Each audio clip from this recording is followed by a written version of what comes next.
Well, hello, everybody. Welcome to our webinar for the month of May 2025. My name is Hugh Daigle. I'm the director of the Center for Subsurface Energy and the Environment. And I'm going to give you a short introduction to the center before I introduce today's speaker.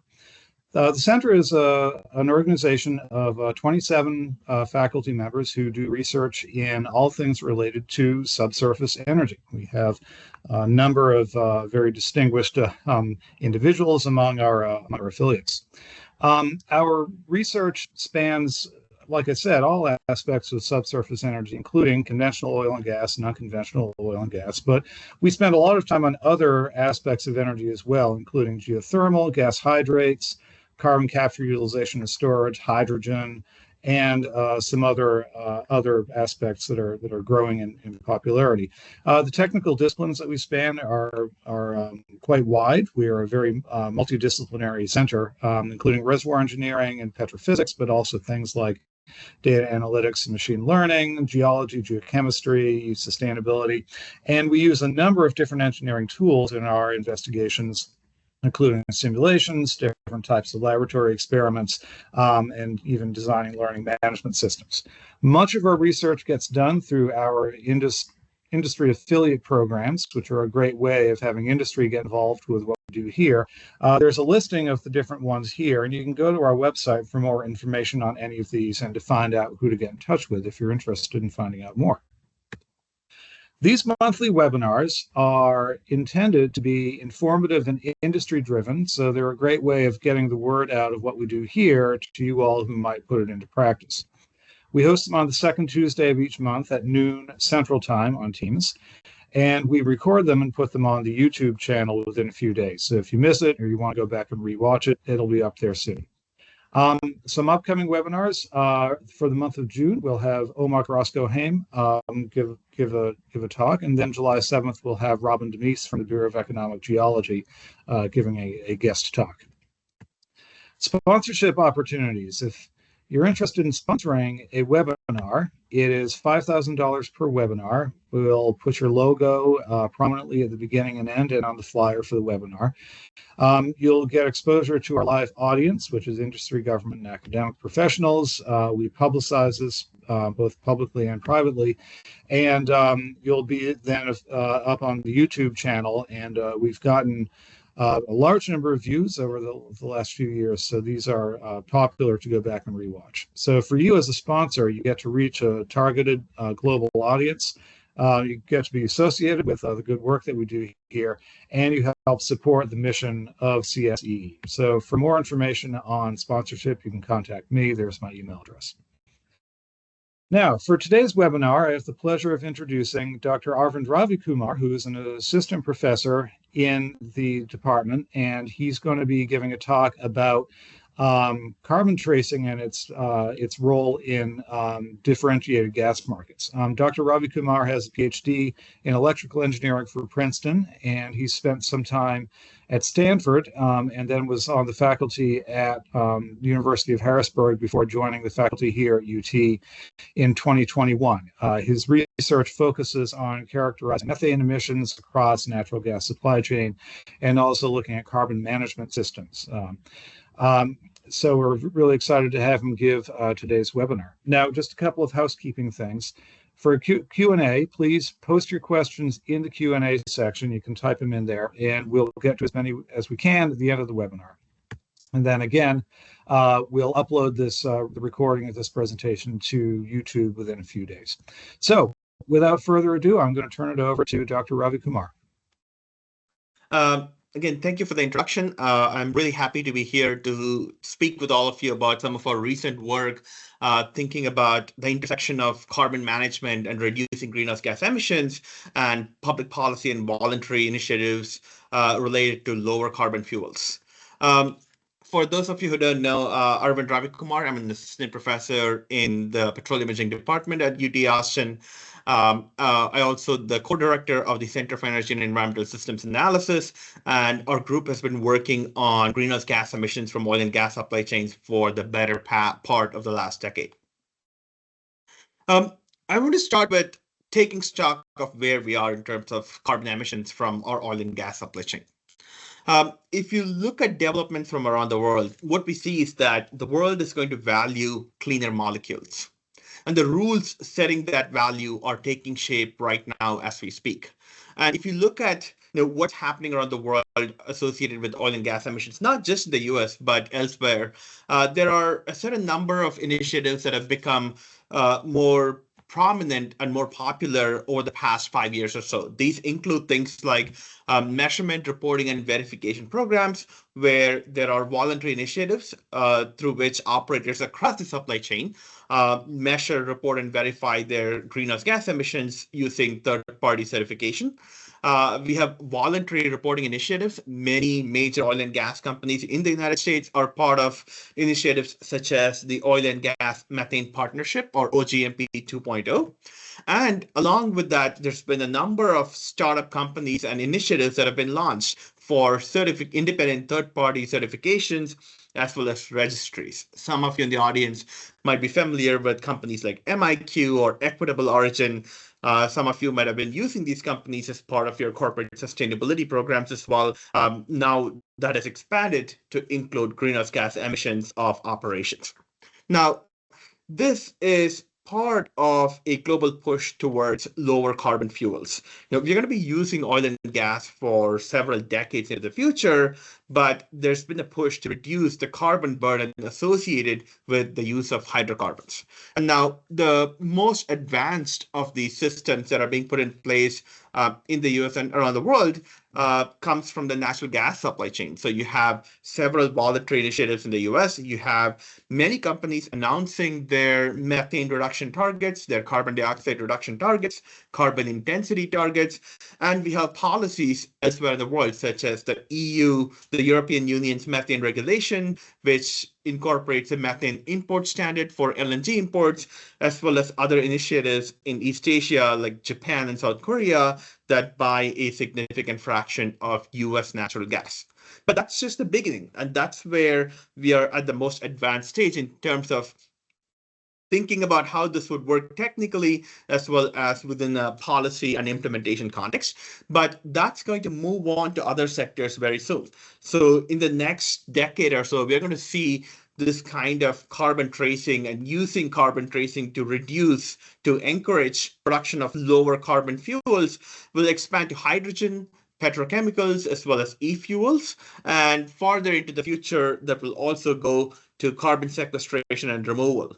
If any of you all have been involved in discussions around carbon removal, you know that MRV and certifications and independent measurements are already becoming topics of great discussion around the country.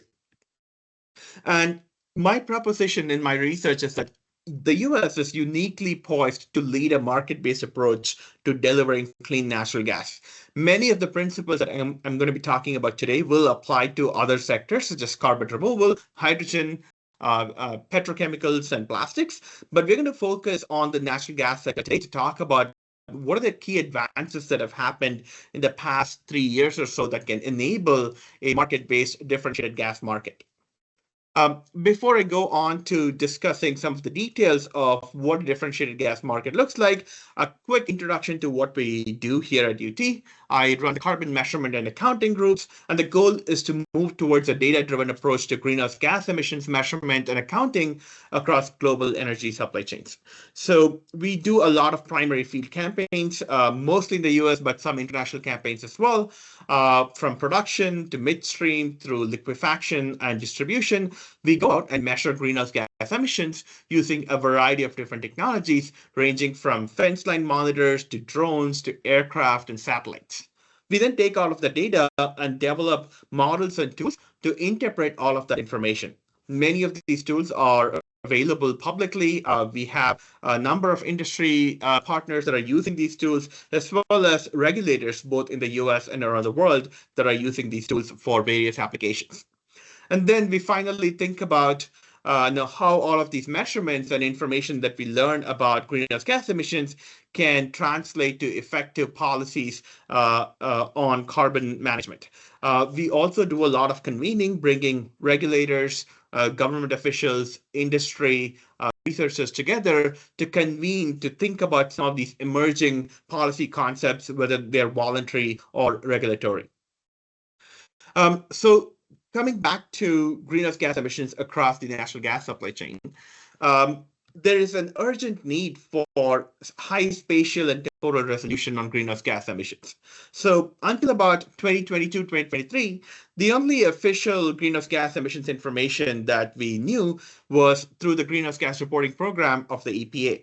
Its fate is currently uncertain, but this was an effort by the EPA to quantify greenhouse gas emissions from major economic activities around the country. And annually, they publish the greenhouse gas emissions inventory. And this is based on emissions accounting using conventional inventory reporting methods. But because this was done at the national level, there was very little opportunity for differentiation between regions, between operators, or even between assets. But the world has changed significantly since 2022, 2023. There are now a number of new policies and voluntary initiatives that require accurate, timely, and measurement-based greenhouse gas emissions at different spatial scales.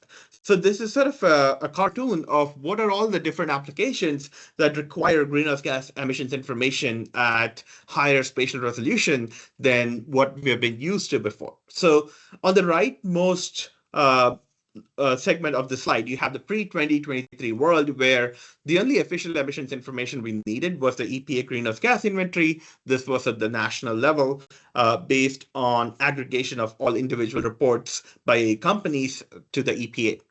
But if you look at all the policies and voluntary initiatives that have come up in the US and around the world, they all require more better and higher resolution information. This includes the EU methane import standard that's already in place, wherein by 2027, companies that are importing natural gas into the EU will have to demonstrate that they have achieved the standards set by the European Union for greenhouse gas emissions along the supply chain. And you need this information at the regional level as well as the supply chain level. You have many voluntary measurement, reporting, and verification activities that are ongoing that companies have voluntarily signed up to. That kind of information is needed at the asset level, at the operator level, and sometimes at the regional level. In between all of this, you have programs like differentiated natural gas that can be done at the operator level or the regional level.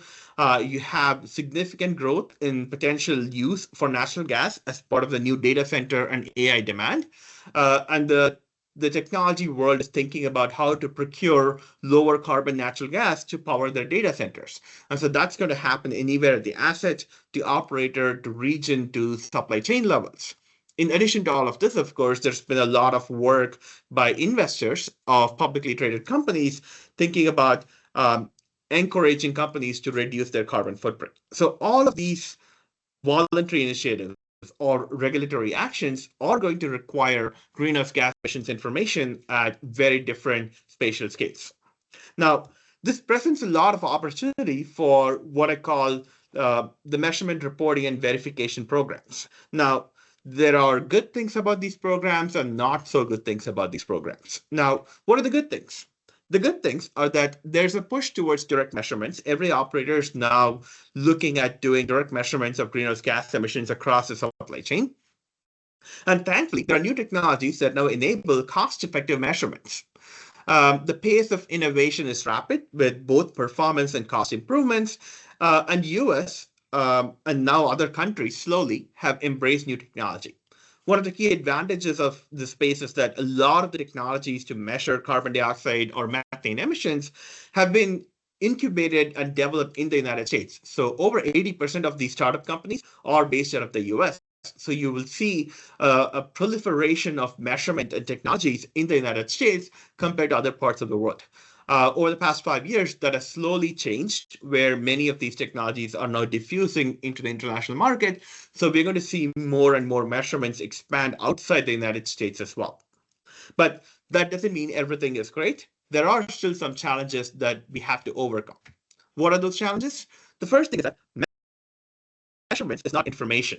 If any of you have done greenhouse gas emissions measurements at your facilities, you will know that the information you get from that measurement is not the same information that you would need to report to EPA or to put into your sustainability reports.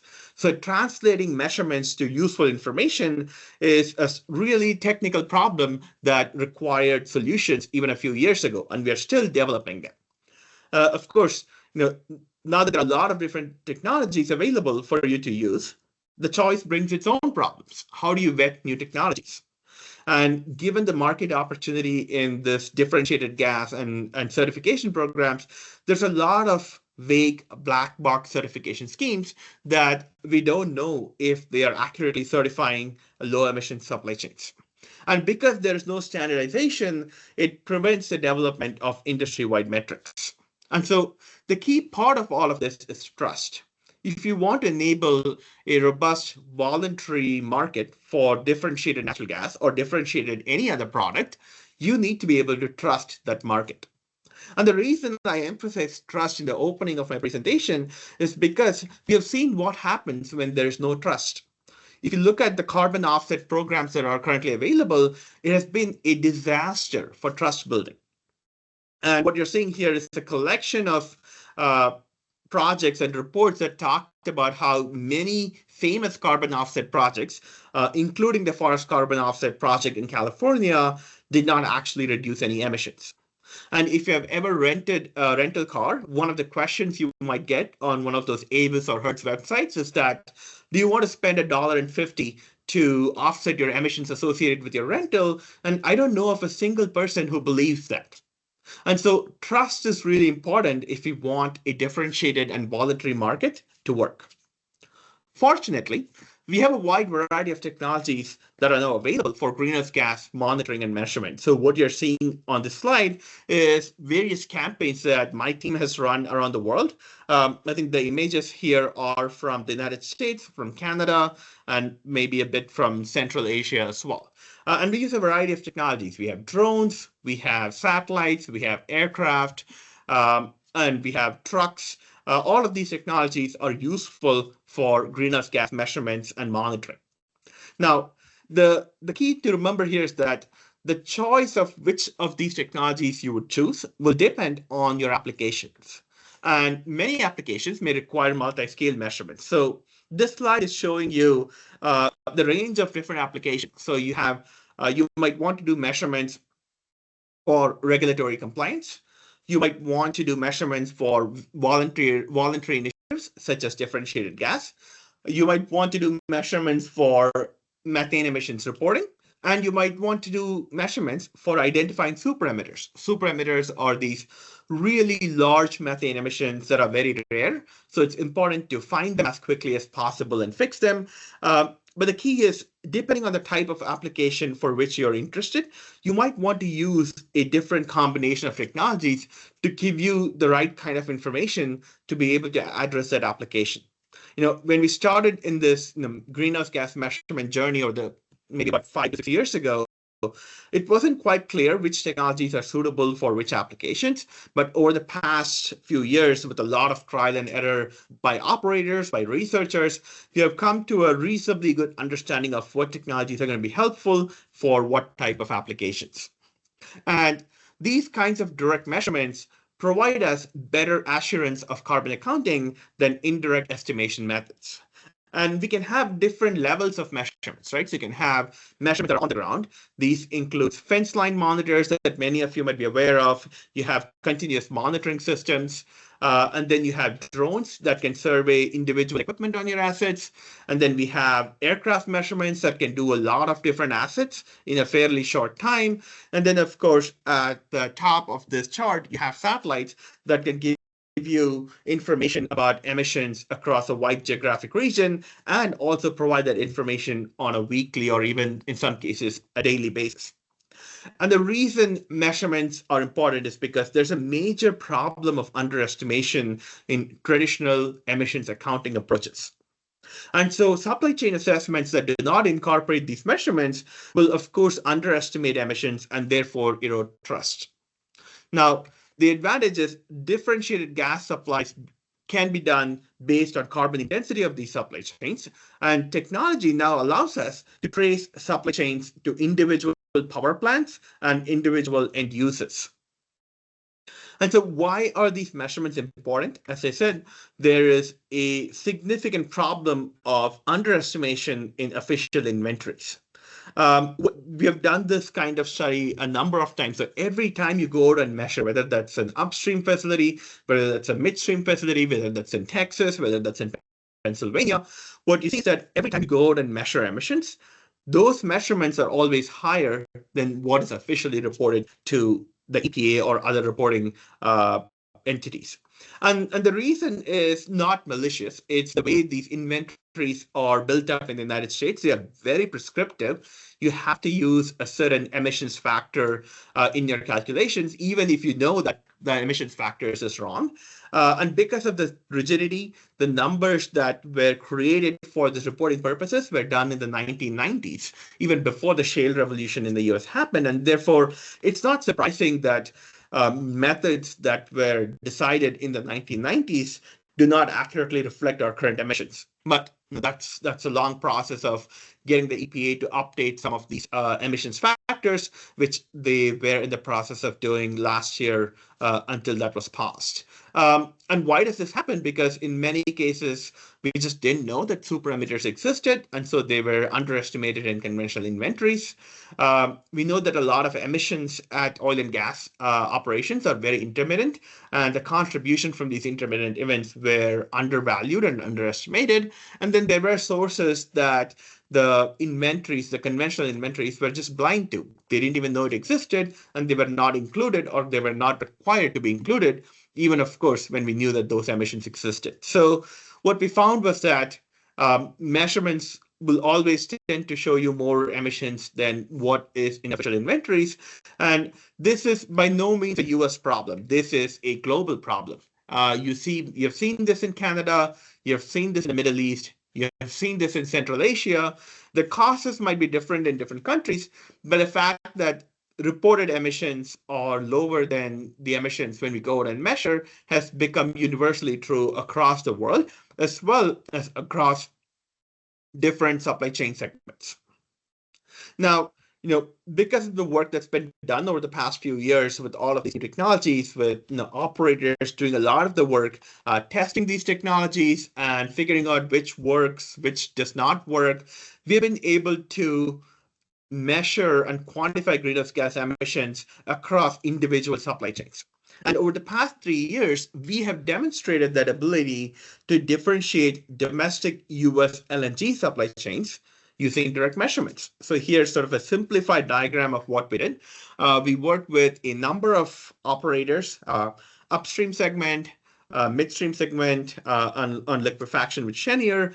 We went and measured greenhouse gas emissions, both methane and CO2, across the supply chain. So we chose 3 different supply chains, production regions in the Marcellus, in the Haynesville, and the Permian Basin. We looked at midstream emissions from those regions to liquefaction terminals in Louisiana and Texas. And we did the first ever direct measurements of greenhouse gases at US liquefaction terminals. Now, many of these studies have already been published in the peer-reviewed literature and have been available for some time now. But this was sort of the first body of work that went out, worked with all of these companies to consistently measure emissions across an entire supply chain. All right. And of course, this was the first time we were trying this, and this was going to take a long time. So it took us about 3 years from when we started on the production segment to complete measurements across the LNG supply chain. And through that process, we learned quite a bit about how to do these measurements, what technologies work at upstream facilities versus those that work at midstream facilities, and what are the challenges in thinking about converting these measurements into useful information, which is things like supply chain emissions intensity. We then used these measurements to develop what's called measurement-informed inventories to think about supply chain specific carbon intensities. And so what I'm going to show you in this case study is we looked at 2 different production basins supplying natural gas to 2 different countries around the world. So we looked at Appalachian Basin natural gas being delivered to the UK and China. And then we looked at Permian Basin natural gas being delivered to UK and China. So we took the measurement data that's been available that we have collected across these supply chains and calculated what the carbon intensity of those supply chains are going to be. So first, I'm going to show you the energy flows from these two different basins, and then we'll look at the carbon intensity. Now, of course, the Appalachian Basin and the Permian Basin are very different. Appalachian Basin is mostly a gas-rich basin with some liquids production. Permian Basin is an associated gas basin, so you have crude oil, you have liquids and condensates, as well as natural gas. And that really shifts the carbon intensity of the natural gas that's being supplied to these different countries from these basins. Of course, you cannot allocate all of your greenhouse gas emissions to natural gas. You have to allocate your greenhouse gas emissions to all products that come out of these basins, and that plays a significant role in the carbon intensity of LNG that's being supplied from these basins. So here's what it looks like for the Northeast Marcellus, which is mostly a dry gas basin. So there's very little volumes of co-products such as hydrocarbon liquids. And so what you're looking at is delivering 1,000 kilojoules or a megajoule of LNG to the destination, in this case, UK or China. And to deliver a megajoule of LNG, how much of energy do you need to extract from the ground? In the case of the Marcellus to the UK chain, you have to extract about 1280 kilojoules out of the ground to deliver 1,000 kilojoules to the United Kingdom. All right. And you can see where some of the losses are. Some of them are just methane emissions across the supply chain, but a lot of them are fuel use. So you use natural gas, for example, for running your compressor turbines in your transmission segment. You might use LNG on board for shipping. You might use natural gas for pneumatic devices across your upstream facility. So there's a lot of fuel use that gets taken out of your stream, as well as emissions, methane emissions, both fugitive emissions and vented emissions across various segments of the supply chain. So remember this number. For delivering 1,000 kilojoules to the UK, you need about 1,300 kilojoules out of the ground. Now, if you look at the same thing, but for the Permian Basin, to deliver 1,000 kilojoules of LNG to the UK, but getting your gas from the Permian Basin, the figure looks very different. Now, Permian Basin, as we discussed, is an associated gas basin. So you're not only just getting natural gas, you're getting a lot of upstream hydrocarbon liquids, as well as processing hydrocarbon liquids. So for the same 1,000 kilojoules of LNG to be delivered to the UK, you're going to extract 4,000 kilojoules of energy out of the ground. Of course, nearly half of them, more than half, in fact, is in crude oil and upstream hydrocarbon liquids. And another significant chunk comes out as processing hydrocarbon liquids. So the total greenhouse gas emissions for the Permian to the UK supply chain, only about a third of it gets allocated to the natural gas stream, while the rest gets allocated to the crude oil and other liquid stream. But this is really important. If you're supplying LNG to UK from the Marcellus Basin, you only need about 30% more energy extracted out of the ground compared to what you need to deliver. But in the case of the Permian Basin, you need to extract nearly 4 times as much energy out of the ground to be able to deliver the same amount of LNG to destination. And if you translate these emissions and these different products across these two supply chains into carbon intensity, you get a very interesting picture that really differentiates the same 1,000 kilojoules of LNG that's being delivered to the UK and China. So as far as they're concerned, they're getting the same 1,000 kilojoules of LNG. But the carbon embedded in that 1,000 kilojoules can be very different depending on where you got your gas from. And so in this slide, what you're seeing are the carbon intensity, the GHG intensity. So this is both methane and CO2 of LNG supplied to the UK and China from the Marcellus and the Permian basins. Now, if you look at, let's just look at the UK for now. If you look at the Marcellus UK and the Permian UK supply chains, you see that the carbon intensity is quite different. In the Marcellus UK supply chain, that's 22 grams CO2e per megajoule, and in the Permian UK supply chain, that's about 50% higher, about 31.3 grams CO2e per megajoule. And it's the same that we see in the Marcellus China and the Permian China supply chains as well, 26 versus 36. And if you look at where the differences are coming from, you'll quickly notice that the biggest differences are seen in the upstream and processing sectors and the transmission sectors. Now, it's interesting because the upstream emissions in the Permian Basin are higher than the upstream emissions intensity in the Marcellus Basin, but the transmission is reversed because the transmission distance from the Marcellus Basin to the Gulf Coast is nearly 2.5 times larger than the transmission distance between the Permian Basin and the Gulf Coast. Your transmission emissions are actually much lower for your Permian to UK supply chains than the Marcellus to UK supply chains. Now, the reason we are seeing this difference is only because we have been able to use direct measurement data as opposed to estimated emissions that are in official emission inventories. In fact, if you used official emission inventories, the Marcellus UK and the Permian UK supply chains will not look that different. They will be very similar. The reason we see this big difference is because we've been able to add measurement information into such supply chain life cycle assessments.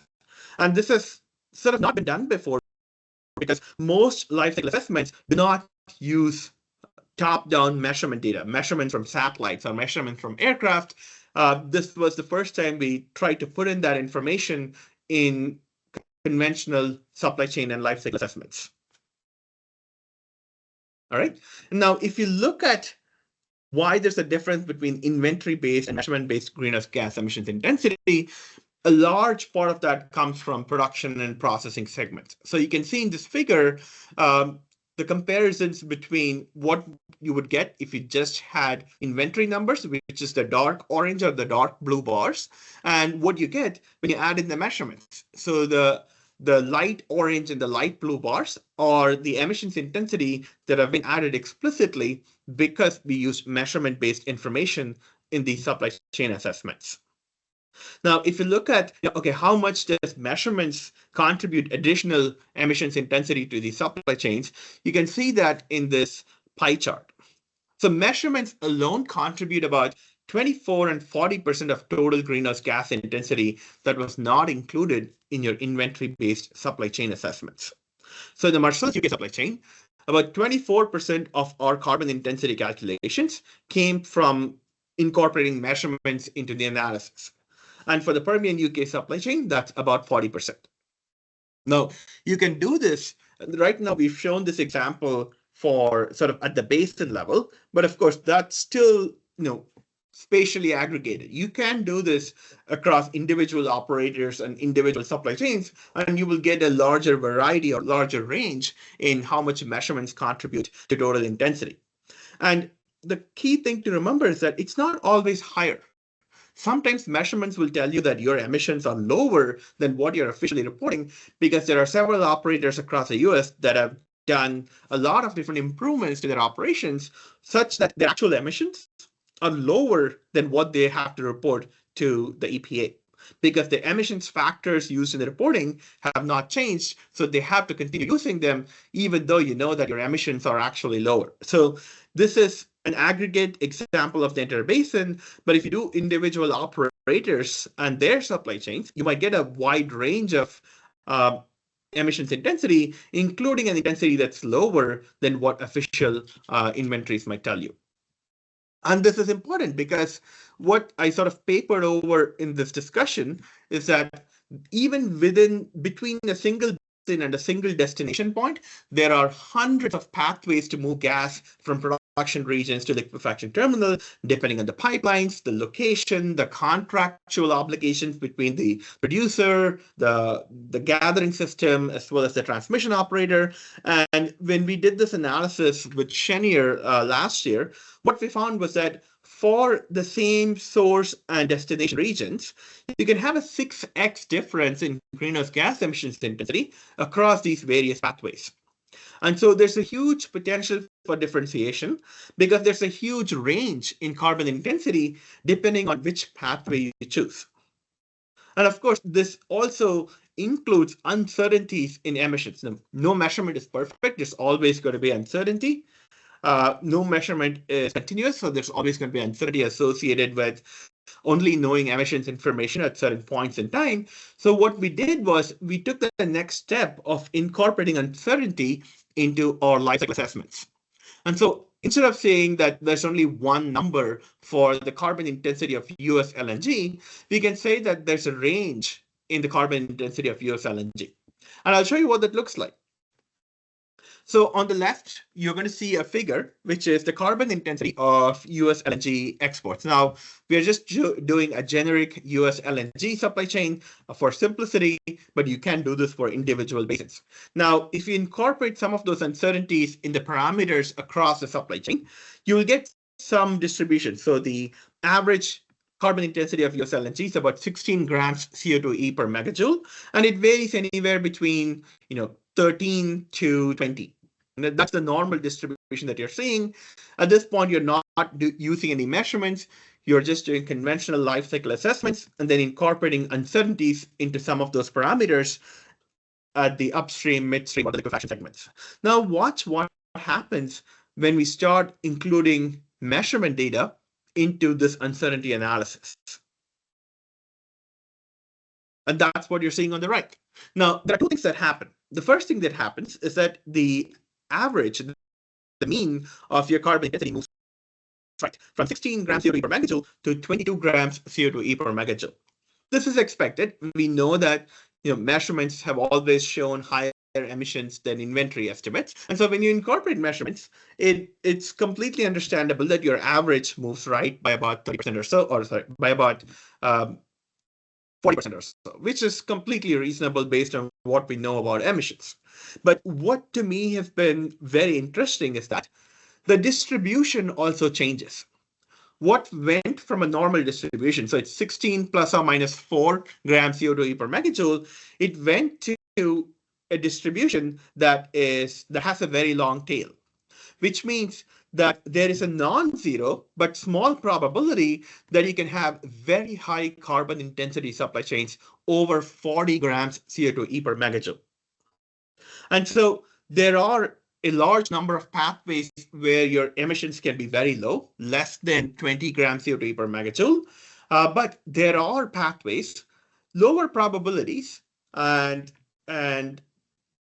very high emissions intensities. And so there is a significant high emission tail risks associated with supply chain carbon intensity of US LNG. Now, what's important to note is that it's not common. No, these are rare. As you can see, the tail is a very long tail. So it's very rare. It doesn't happen often, but it does happen.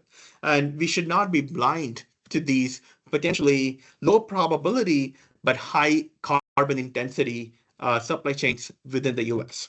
And so if you want to develop a differentiated gas market, on the LNG side, it's already happening because the EU has a policy to require a carbon intensity standard for LNG that's coming into the European Union. But if you want to build trust in differentiated gas markets, it requires an understanding of transparency in these tail risks of high carbon intensity supply chains. And now this is by no means a US-specific problem. This is a global problem. And so we did this for other countries as well. And you see the exact same thing where you do have significant high emission tail risks associated with incorporating measurements into supply chain intensities. And so in this figure, you're seeing the same thing that I showed you before. This is the supply chain carbon intensity for LNG, but from various major LNG producing countries. So as you can see, the different colors correspond to different supply chain segments. So production, upstream, processing, transmission, and liquefaction. But there's also a pink box called top-down correction or TD correction. So pink boxes are based on the difference between what satellites tell us the emissions are in these countries versus what the official emission reports, emission inventories from these countries are. The larger the pink box, larger the gap between satellite observations and reported emissions. As you can see, US, globally speaking, is doing reasonably well. We have some of the lower carbon intensity LNG supply chains around the world compared to other countries. Now, Qatar and Norway has historically had fairly low carbon intensity, but even they have emissions that are not reported in their official inventory estimates. So the US is doing pretty well, but this is again an average. As we just saw, there's a huge range in the carbon intensity. There are supply chains in the United States that have much lower carbon emissions than Qatar, which has the lowest at the country level. But there are also supply chains within the US that has fairly high carbon intensities. And so one of the things that I say in many of my talks is that both some of the lowest carbon intensity supply chains of natural gas and the highest carbon intensity supply chains of natural gas exist within the US. That variability, that range of carbon intensities is what makes a differentiated gas market possible in the US. Now, I've showed you an example of what these carbon tracing across LNG supply chains look like. We can actually do that for other end users as well. And the way it goes is that you take state-of-the-art technologies, do these measurements, you put that data into models and tools to interpret those measurements. Many of these tools that you see here on the slide are already publicly available. And then using those tools, you can then calculate the carbon intensity of not just a country or an entire basin, but individual supply chains to individual end users. So you can talk about what is the carbon intensity of natural gas that goes to a power plant, the carbon intensity of natural gas supplied by a utility, and carbon intensity of natural gas that is delivered to a specific state. So we can do this measurement-informed carbon tracing model at fairly high resolution. And as we saw, the differences across states, across supply chains, and across regions come from two things. Largely from differences in the carbon intensity of gas production. So, Marcellus gas, for example, has some of the lowest carbon intensity in the country, less than 1% on the production normalized basis. And of course, Bakken and Permian have had measurements that show higher carbon intensities. So two things that make a difference are the carbon intensity of your source regions and the transmission distance. If you have a very long transmission pathway, you are going to rack up emissions on the transmission segment. And so one of the things my students did was to start tracing the natural gas supply chains that comes into every state based on what source basin comes from. Now, some of these are intuitive, right? For example, you can reasonably assume that states in the Northeast of the United States, so New York, New Jersey, Pennsylvania, Ohio, West Virginia, they all get their gas exclusively from the Marcellus Basin. The states in New England, Maine, New Hampshire, Vermont, Massachusetts, we can assume that they get gas both from the Marcellus Basin, but maybe even from Canada, because there are a few pipelines there. California is complicated. California gets its gas from the Permian Basin, from San Juan in Colorado, as well as from Canada through their northern pipelines. So you can figure out, based on publicly available information about interstate transmission of natural gas, where each state gets its gas from. In fact, we have tools developed to be able to trace this to individual power plants and individual companies. But I'm going to show you results at the state level for now, and then we can talk about more specific supply chains a little later. So you can trace where each state gets its natural gas from, and therefore, what is the carbon intensity of the natural gas that gets delivered to each state. And so that's what you're seeing on this sort of colorful map. Now, each state is colored based on what is the average carbon intensity of natural gas delivered to that state. And so you can see that all states that receive gas from the Marcellus Basin, which is in the Northeast, are blue, which has some of the lowest carbon intensities of less than 1%. But of course, many states that get gas from, say, the San Juan Basin or from the Bakken or from Canada exhibit higher carbon intensities of natural gas delivered to that state. And the little pie charts that you see inside each state tells you where gas comes from in each state. So in California, the major sources are the Permian Basin, the San Juan Basin, and from Canada. In Texas, of course, we produce a lot more than we consume. So almost all of the gas consumed in Texas is from Texas. So that's the Permian Basin, some Eagle Ford, some Haynesville, and some Barnett. And so you can do this kind of tracing, carbon tracing of natural gas that's consumed in each state. Now that we have the state level carbon intensities. You can translate that into carbon intensities of, for example, natural gas power plants. And so we'll see now what happens to the average carbon intensity of natural gas power generation if you include this supply chain burden that changes, that varies by state. So what you're seeing here on this figure is average carbon intensity of natural gas power plants. So this combines both combined cycle power plants as well as single turbine power plants. That's why you see some states that mostly have single turbines like Vermont and Montana have slightly higher carbon intensities. But the blue bars are the combustion emissions, which we all know of. It's just CO2 emissions. But the beige bars are the additional supply chain burden from understanding the carbon intensity of natural gas that gets delivered to those states. And so, ironically, California has some of the highest carbon intensive natural gas power plants because the basins they get their gas from have higher carbon intensity. And some of the lowest carbon intensity power plants are in the Northeast because one, the transmission distance is much lower, the gas is produced right there, and two, the carbon intensity of production in the Northeast then significant differentiation just within states, in this case, up to 30% additional emissions intensity based on the supply chain. But this is sort of average across the entire state. If you do this for individual power plants, you can have the difference between just combustion and combustion plus supply chain burden to be much higher than 30%. And so what we have done over the past few years, looking at some of these technical models and methods to understand and trace supply chain carbon intensity, is that we have proved that a domestic differentiated gas is technically feasible for the United States. What you're seeing in this figure are some of the largest US gas buyers for domestic use in the utility sector, and on the right, the largest gas buyers for export. On the export side, we already see this in motion. We have almost all major exporters interested in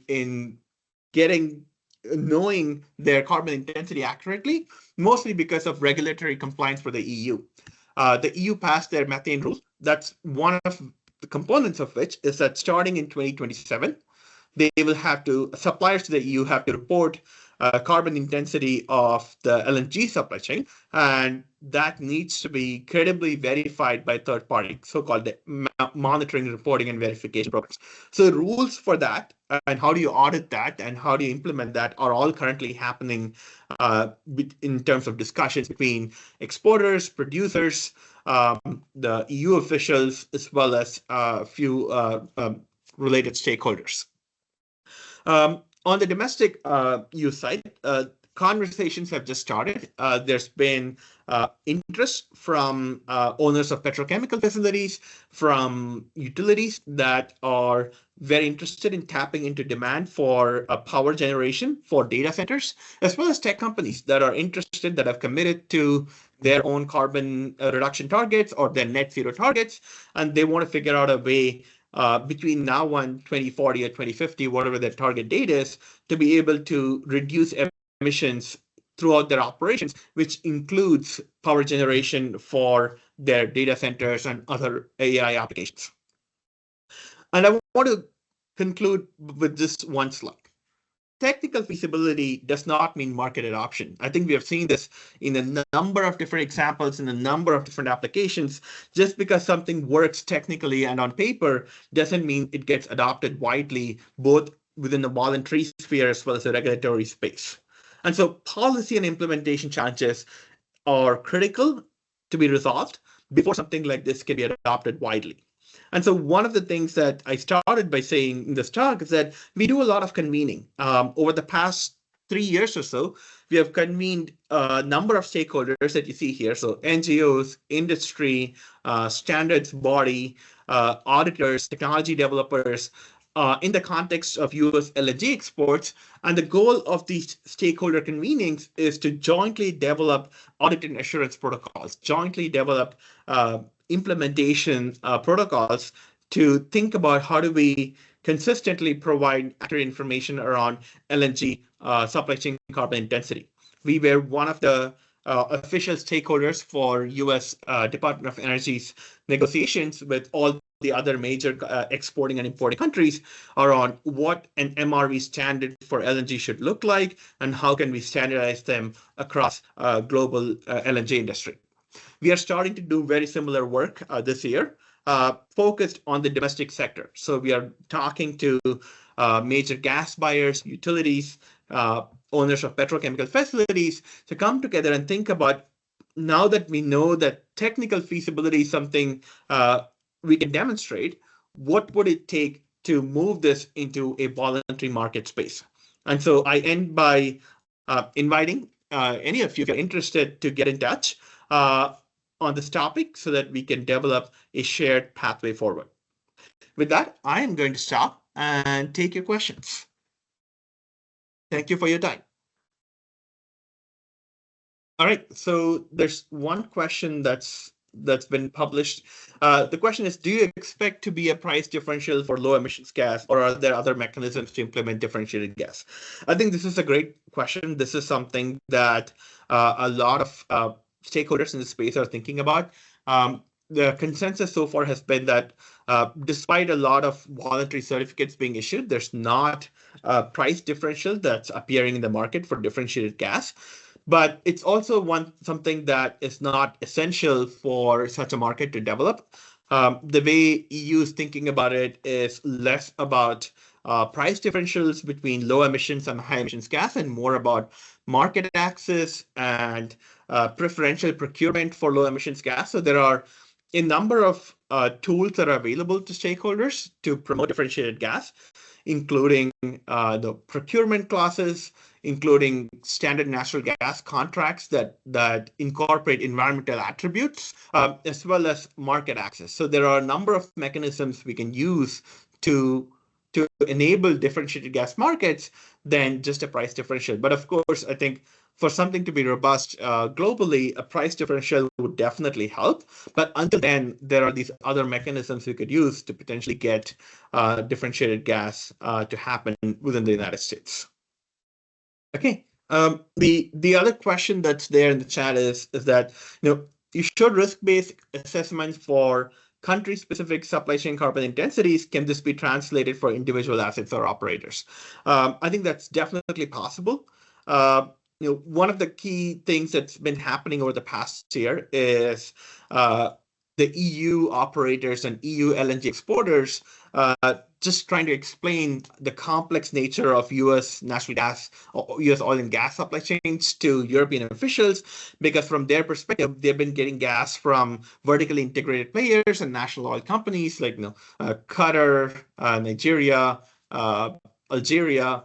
And so this concept of a huge, complex midstream infrastructure doesn't exist in most of the world. And so we have been talking to them to explain, why that's important to consider and what are the complexities in developing carbon intensity metrics for individual supply chains.